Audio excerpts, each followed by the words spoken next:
Picture yourself standing right in the center of a bustling, modern luxury shopping mall. Sunlight is streaming through a massive glass ceiling, lighting up multiple levels of high-end stores. And right there in the middle, cutting through the space, are people seemingly floating. They're effortlessly gliding up and down, carried by a mechanical marvel that we completely take for granted today. Welcome to this explainer. I'm so thrilled to take you on a journey to explore the fascinating and frankly surprising history of the endless staircase. Okay, let's dive into this. Who actually invented the escalator? And, why? If you're like most people, you probably assume it was commissioned by some massive retail magnate, or maybe an early urban planner trying to move commuters efficiently. You might picture engineers sitting in a serious boardroom trying to solve the problem of mass transit.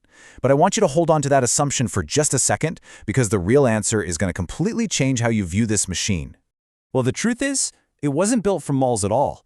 It was built for pure fun. That's right, the very first iteration of this massive, heavy, industrial piece of transportation equipment was designed purely to put a smile on people's faces. It was literally an amusement ride. To really understand how wild that leap is, from a theme park novelty to the backbone of global urban infrastructure, we really need to rewind the clock and look at the world that existed before these moving stairs. Section 1. Life before the escalator.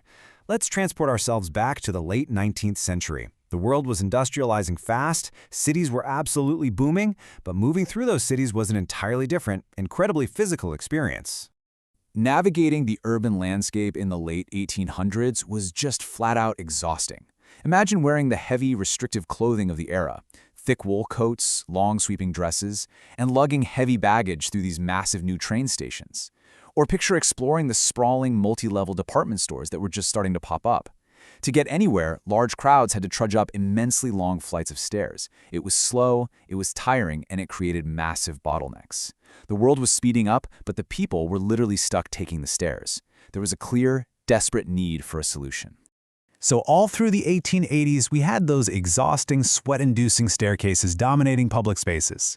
But then, in 1891, we get a massive breakthrough, the first inclined conveyor. And by the early 1900s, less than a decade later, we arrive at what we would actually recognize as the modern escalator. But that middle point, 1891, that is where our story takes its most fascinating turn. Which brings us to the Coney Island amusement ride. Yes, you heard me correctly, Coney Island, the legendary home of hot dogs, roller coasters, and apparently the birthplace of the endless staircase. Enter a brilliant inventor named Jesse W. Reno. Back in 1891, he didn't pitch his big invention to a transit authority. He debuted it at Coney Island. His concept was a moving inclined conveyor.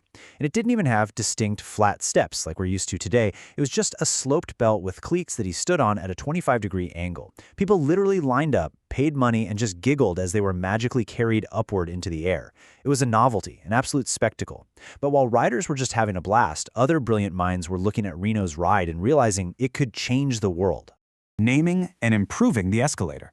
Because, an amusement park ride is great, but to revolutionize global infrastructure, the invention needed a major upgrade, and it needed a visionary to reimagine its purpose entirely.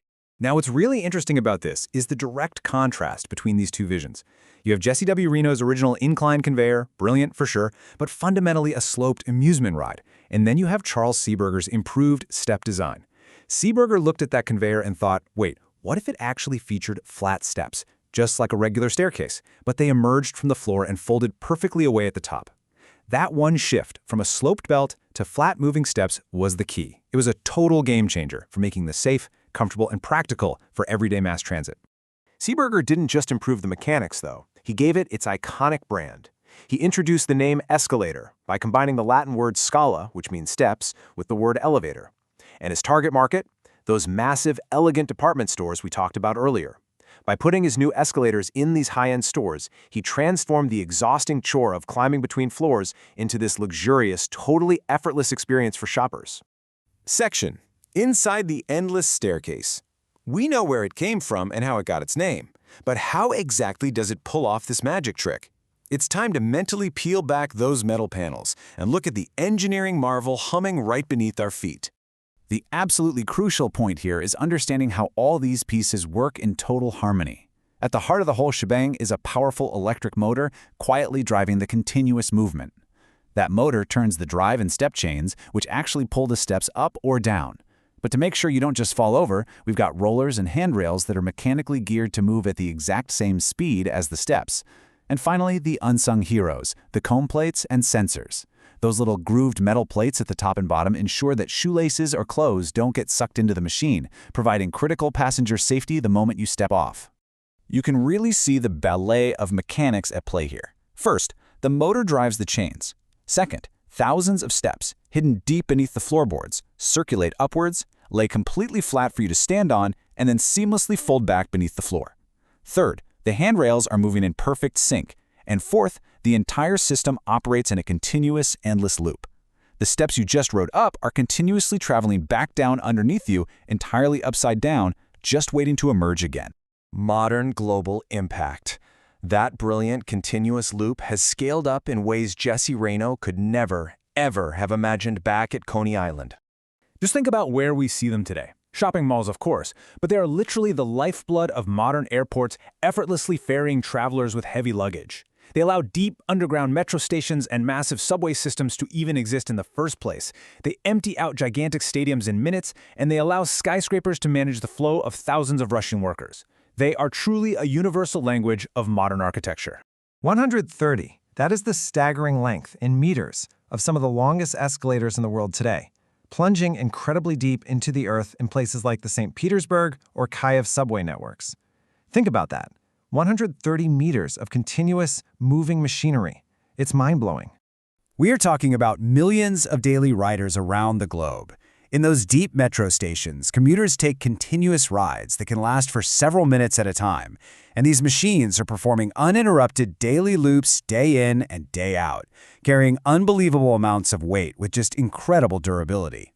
It really is an absolutely incredible journey, from a simple 1891 amusement ride to one of the world's most vital transportation inventions. The next time you step onto one at the mall or the airport, I want you to look down at those grooved metal steps. And just remember the Coney Island thrill seekers, the ones who stood on a sloped wooden belt just to experience the sheer magic of moving without walking. The escalator changed how people move forever. It truly allowed our cities to build deeper, our stadiums to build higher, and massive crowds to flow like water.